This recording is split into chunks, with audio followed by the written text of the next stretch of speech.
Well, Mr. Damodaran asked me to moderate this session, and then given the members of this panel, I think, and we're talking about all three certainly more powerful than me. I'm just a small early-stage investor and broadly in what's called the impact space, with three doyens of, I would say, the private equity world with check sizes which are considerably larger than mine. So anyway, I think the role of a moderator is fundamentally to keep relatively quiet. So what I thought as a plan for today is really, since we are exploring issues of valuation, there actually is not much of e-commerce investing which has actually taken place on this dais, even though the topic seems to want us to explore e-commerce valuation or valuations in general, I would say. The topic is values and valuation. And from my standpoint, what I thought was we'll kick off with each one of the panelists probably 3, 4, 5 minutes, really about the way they approach investing, how they build alignment with an entrepreneur, and really the approach that they would take to value businesses. There could be similarities, there could be differences. What do they spot? What do they look for example, in a first interaction with an entrepreneur, and how do they eventually close a deal? So if I can kick off, and Renuka, if you can start, your approach to investing.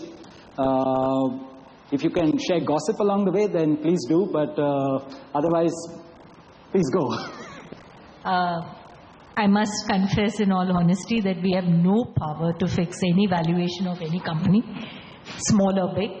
We can only decide whether at the valuation that is demanded, whether we want to be in or out. Nor can we do anything to fix the intent of anybody. Finally, from my experience, I think the factor that plays a very critical role in whether you come out successfully out of an investment is the relationship you build with the person you are investing and the organization and the team, of course, and the trust that you enjoy. Our business, to my mind, is a trust business more than anything else. There is a greater need for us to act very intelligent, very knowledgeable, very insightful about the business and challenging the entrepreneur at every step the entrepreneur takes as he builds the company. And probably a lot less attention paid on how am I going to be helpful, how am I going to earn the trust, how am I going to build a deep relationship such that together, through the ups and downs, we yet build a highly valuable company. I think the private equity business at the very core is the trust and relationship, and that makes a big difference. With respect to valuations, as I said, we operate in a highly competitive market. Investors are not dictating any valuation. From my experience, what I have seen is every issuer, big or small, has a sense of what valuation they want in any fundraise. And if they don't get the valuation, typically the issue gets withdrawn. It is seldom that people settle for a lower valuation. So with respect to valuation, it's always top down. The issuer decides and the investor decides whether he wants to be in or out. What we look for to decide that in or out is, one, what are the value creation drivers? Is there a big disruption in the marketplace that this company is going to appropriate, and how big is that opportunity? So if you have to pay an aggressive valuation, you ought to have a view that the opportunity is indeed very, very big, and the disruption has to be meaningful. The second thing that I look for is, is the DNA of the promoter, entrepreneur, by whatever nomenclature you want to call him, and his team in alignment with the business that he's building. So if you're betting behind innovation, do you see the team as a highly innovative team? If you're betting behind cost effectiveness, do you see that DNA in the company? The third thing that I look for is some option value, because you pretty much end up paying for everything that you can see, and probably a sum of what you can't see as well. So one has to have a reasonable understanding and optimism around option value. So what else can this company do 3 years from now when it becomes a more profitable company, a much bigger company with deeper franchise, deeper customer engagement, deeper understanding of the marketplace? Can you build some other new businesses which you are not factoring in today? I think that's very, very critical. And lastly, coming to alignment, there are two sets of alignment. One is there reasonable skin in the game? Is there a good, camaraderie or an openness to bringing professional management? Is there a reasonable share wealth distribution between the owner-manager and the professional manager, and so on and so forth? And there is also an alignment between you as a potential investor and the entrepreneur. I mean, call it alignment, call it chemistry. I call it mutual selection. I don't believe that you as an investor alone select the company in which you are investing, or the issuer alone selects the investor. Both of you have to select each other because this is a game of true partnership. And if you are not joined at the level of your heart and mind, it becomes very difficult to handle a dynamic environment where you go through a lot of ups and downs. Amit did warn me, Renuka, that you may pretty much cover the whole canvas, so we may have nothing left to say. And I think fundamentally, but anyway, Bala, if you can pick up from there, and what I would love for you to also explore a little bit and very quickly is how do you actually build trust? It sounds like a great idea.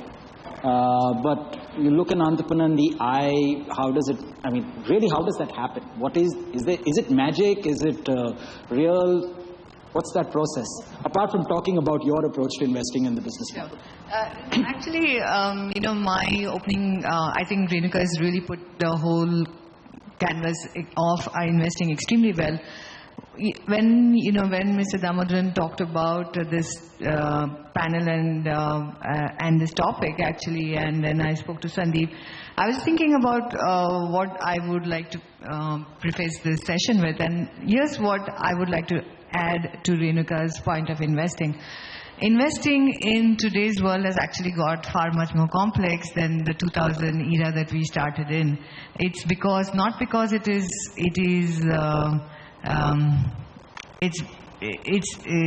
it's not because it's got complicated, and it's not just competition, but it's also the reality that we are taking calls on a future that is fast moving and very dynamic. So if we are talking about a 25-year-old who's worked in 2 years and in a multinational and suddenly decides to become an entrepreneur with 3 of his IITian classmates, and any invest in that phase as well. We are talking about somebody who has never been an entrepreneur in life, in an ecosystem where things are not automatic. And so what we don't know for sure is that when the going is bad, how will he behave? How do you therefore assess his intrinsic DNA, as Renu was saying, his intrinsic value system, which will withstand the pressure of things going bad? And that is really what the complexity I'm alluding to. So I may do all the things that necessary to win the trust and do all the judgment and run a crawl and do X, Y, Z. But when the cookie crumbles, is this guy going to withstand it? And there have been enough controversial stories in the media of late. So there's this young 25-something, 35-something, where he's an unknown entity. So that is one aspect where I think, as a country as a whole, we have to really examine our value system. What perturbs me the most is that I think I am not seeing an improvement in that. I am seeing that, let's live with it. This is what, somebody is coming and giving me $100 million and I'm taking it and I have to spend it. That's not my responsibility how I spend it. Or rather, I'm going to spend it, but if the outcome is not good, it's okay. And I'm saying that is okay in a country like United States, in which I go very often and sit in those meetings, because the ecosystem is real. You don't struggle for growth. I have seen, when I joined my firm, a company go from 0 to 300 million of revenue in a matter of 3 years. How many such stories do we have in India?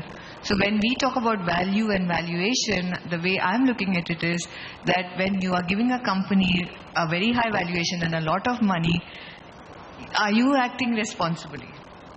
Because here things are not so obvious. So that's the way I look at it great in point. terms of this. And to be honest, I don't know whether there is a real answer to your question. Well, no, I think it is, because at a fundamental, there is a situation where there is too much money for a company. There is a situation where the valuation can fundamentally be too high also. So, yeah, I completely agree. Please go ahead. So basically, yes, I think we are all paid to take risks. We are all paid to take calls in the best of our ability and work the system in terms of finally optimizing returns for the LP. Will there be blowouts in this journey? Of course there will be. But at least it's not because of something that you didn't do what you should have done. So that's why I completely agree with Renu about all the points that she put down on the table. But there are also times when you cannot predict the future, and that is where the grey lies. And that is where you have to deal with, especially when you're doing Series A and early Series A investing. Yes, in case of the last point that I want to make is that I would definitely think that the quality of the entrepreneurs is phenomenally good now. We reduced our lower limit to $5 million for our new fund, NEA15. And my head is whirling with the meetings because I meet at least 10 companies a week. And, I'm genuinely excited and really excited about the quality of entrepreneurs. What remains to be seen is will their values stand the test of time?